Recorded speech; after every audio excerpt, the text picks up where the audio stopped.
Did Trump just rock the banking industry by signing America's first ever crypto law?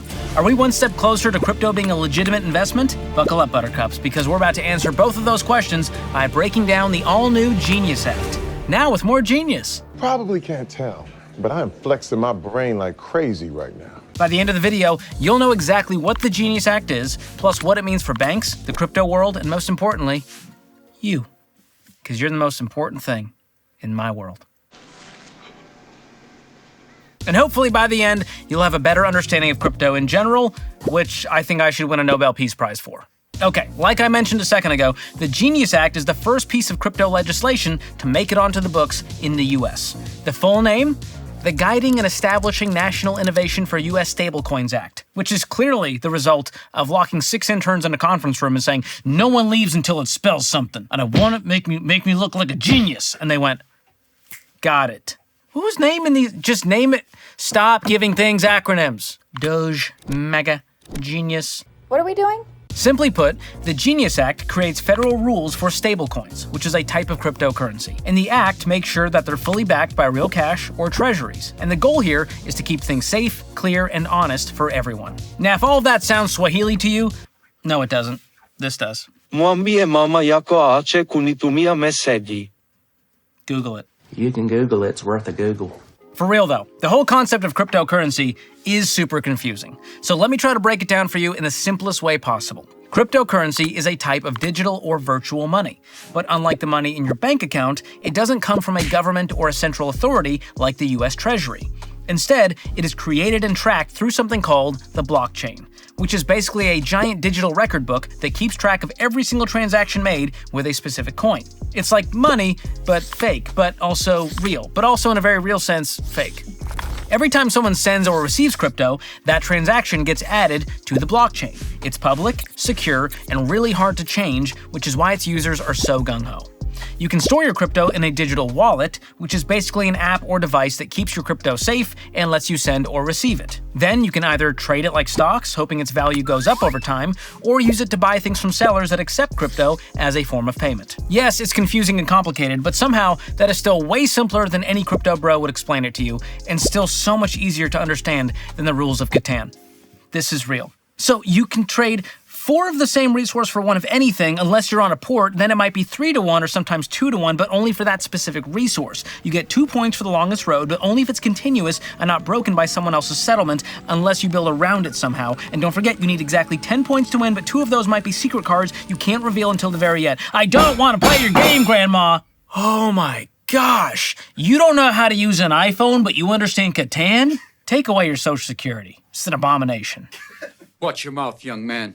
Now, most traditional cryptocurrencies like Bitcoin, Ethereum, and Solana aren't tied to any kind of real asset, which means their value is mostly based on scarcity and hype, leading to significant volatility. However, some types of crypto do tie their value to a real asset, and those are called stablecoins. The goal with stablecoins is to make cryptocurrency safer, more predictable, and less volatile. And this leads us to the first important thing to know about the Genius Act. It only applies to stablecoins. It's easy to see crypto regulation in a headline and think Bitcoin, Ethereum, and that Pepe the Frog coin just became better investments. But hold your horsies and freeze your frogs, because all of those unstable coins are not helped by this new legislation. So what exactly does the Genius Act do for stablecoins? That brings us to important thing to know, number 2. The government is getting involved. The Genius Act has deputized a handful of government organizations to keep the digital streets safe in the crypto world for the very first time. Specifically, the OCC, the Fed, the FDIC, and the NCUA are now involved in overseeing stablecoins. Basically, you've got the world's most boring Avengers lineup out there. You've got the Fed, the FDIC, the NCUA, and Janice from accounting, who honestly is the most exciting one because she keeps a Nerf crossbow at her desk. What, Nerf isn't cool anymore? So the OCC, the Office of the Controller of the Currency, will now be in charge of many stablecoin companies, and it will work with other federal agencies to watch over stablecoin use in banks and credit unions. So what exactly are they keeping tabs on? Well, stablecoin companies are now required to keep $1 real for every token they make. So basically, these government bodies will be making sure stablecoins are actually stablecoins. What's my take? Well, regulation may sound like a buzzkill here, but it actually helps bring some much-needed structure to a space that's been running like a Chuck E. Cheese with no manager, which means there's no kid crying in the ball pit, another kid eating pizza off the floor, and as we recently learned, a giant rat being taken away in handcuffs for credit card fraud. Charles Embezzlement Cheese. That's what the E stands for, kids. Finally, important thing to know number 3, the Genius Act is already affecting the banking industry. One of the big reasons crypto came about in the first place was a desire for a decentralized currency on behalf of people with little faith in the US dollar. Translation, money that operates separately from the banking system. As you can imagine, that means traditional banks haven't exactly been the biggest fans of crypto since it was designed to compete with them and work around them. Well, now that stablecoins are being regulated, and as a result becoming more attractive to some investors, banks are feeling even more left out, a la me during the schoolyard pick for kickball. The result? Some of the big dogs in the industry are no longer running from crypto, but rather trying to get in on the game. Specifically, Bank of America, Citigroup, and JP Morgan Chase are all in various stages of considering launching their own stablecoin. Hey, I guess if you can't beat them, join them, which is how I almost became a Girl Scout. Couldn't say no to the do-si-do, so I just did. And I know you can buy the cookies without joining. Editors, do not put me in a Girl Scout. I said don't. I got the legs for it, just saying. Wow, that was weird. Okay, so to recap, the Genius Act only applies to stablecoins, it gets a handful of government agencies involved in regulating crypto, and it's already making waves in the banking industry. And now we need to answer an important question.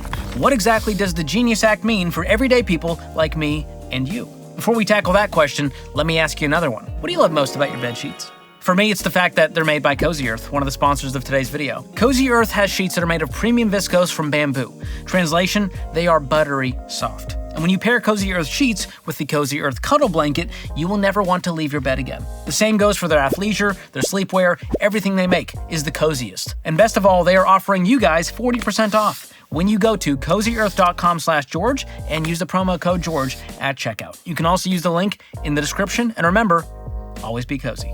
And you know what's not cozy? Getting targeted by phishing attacks and other types of online scams. That is no fun, and it's why I use Delete Me, another sponsor of today's video.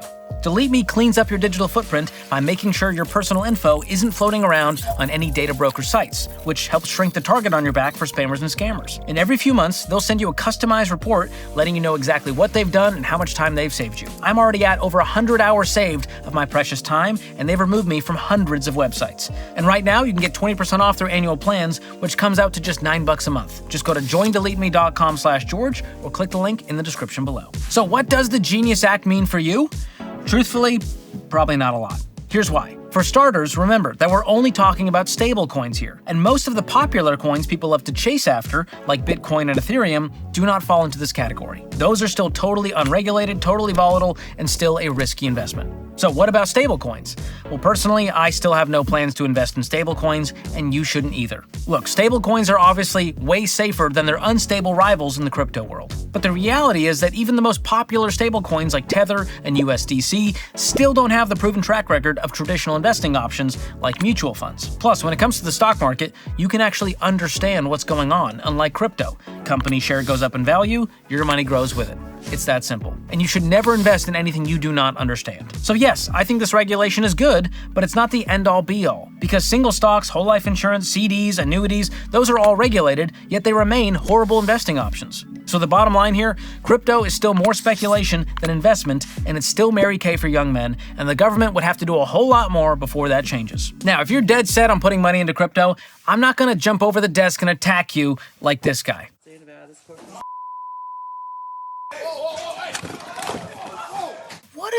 What is wrong? Okay, that was more violent than I remember, and I hope you're doing okay. The Honorable Mary Kay. That's her real name. Look it up. But if you're gonna put any money into crypto, make sure that you're only burning your fun money on it that is not a part of your world designed for investing and building wealth. And do not invest and build wealth until you're debt-free with a fully funded emergency fund. In that order. And make sure you go into it with this understanding that you're basically playing virtual roulette with anything in this crypto world, except the wheel is invisible and the dealer is a guy with #Bitcoin in his ex-bio. Best of luck. Now, while the Genius Act may not impact your life very much, another recent development from the Trump administration will likely affect your wallet in one way or another. I'm talking about that big, beautiful bill. And in this video, I break down exactly how it could impact you and your money. So click here to watch it next, or use the link in the description. That's it for today. Be sure to hit like on the video, subscribe to the channel if you haven't already. Thanks for watching. We'll see you next time.